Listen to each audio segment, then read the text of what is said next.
Hey friends, on today's episode, I have got my latest Taylor Swift chair number 9, and it's Speak Now, so stay tuned.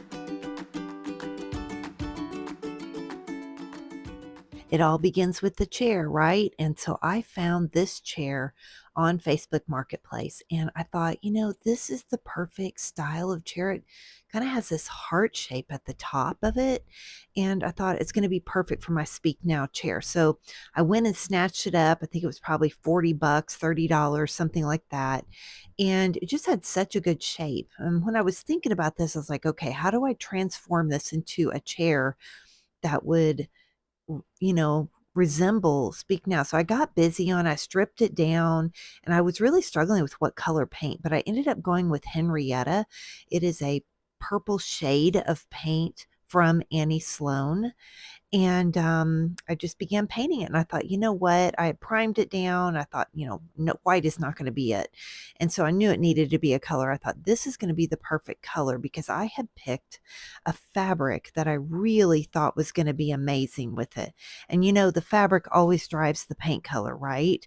So this fabric is a discontinued fabric, but I had snatched up some, and it's from Kim Parker, the artist, who I'm a friend of, and I know her from Instagram. And it is such a beautiful velvet. I just thought, I didn't want to go with just a plain purple velvet. I wanted it to be something that had a floral on it, and but only purple without other colors in it.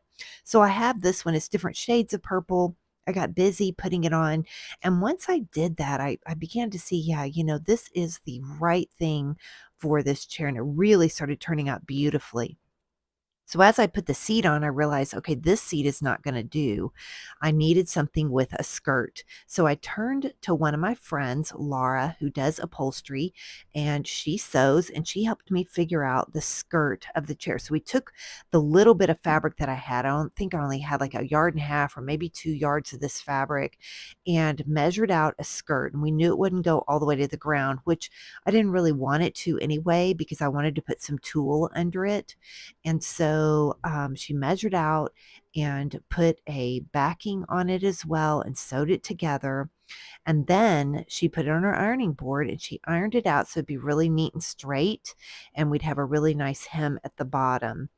So she pressed it, and then we got busy putting it on the chair. So we turned the chair upside down and we began to staple this in, and we started marking every few inches, and we marked it with chalk, and that's where we knew we would put our pleats.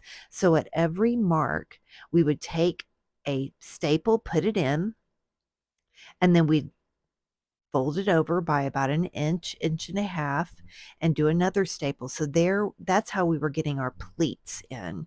And it just really started doing beautifully. So I got some tulle that was going to hang down longer, and I cut the pieces of tulle and I began to layer them. And I have like 3 layers going around here. And I just wanted it to be very full and fun. And then here you see the final product. And I couldn't be happier with this. This really does resemble Speak Now, the album. She's always wearing some kind of purple large ball gown, and she even talks about it in some of her songs. So here you have the beautiful velvet on the top. You can see how vibrant it is, all these different shades of purple against that pale purple frame of a chair. And the skirt is just really poofy and so cute. I'm really, really happy with how this turned out. You can see at the top of the skirt how beautiful these beautiful flowers are that Kim Parker painted. And then the back side of it is just really, really adorable and gorgeous. And you can see how I trimmed it out around there. And it really is a beautiful chair. It's one of my favorites. So this was chair number 9. I've got one more to go, and I'm going to be doing one for the Tortured Poets department. So you're going to have to stay tuned for that. I also want you to save the date for October 20th. I'm going to be hosting a Taylor Swift inspired chair party. It's my Chairist tour. It's going to be at my home, and it's going to be coupled with a tour of my home. And we're going to have all kinds of fun treats, listen to some fun music. You get to see all the chairs. I'm going to be auctioning these chairs off, giving the money to a local charity that helps with a food shelter. And so I hope you'll be able to save that date. Meet me in the Austin, Texas area, and I'm going to have tickets that are going to go on sale beginning of September. So save the date, and I'll see you there soon. If you want to find out more about all my chairs on my Chairs tour, head on over to the link that I'm going to drop below. Go to chairwhimsy.com/Swifty. Until next time, friends, I've got my next chair coming up. Stay tuned.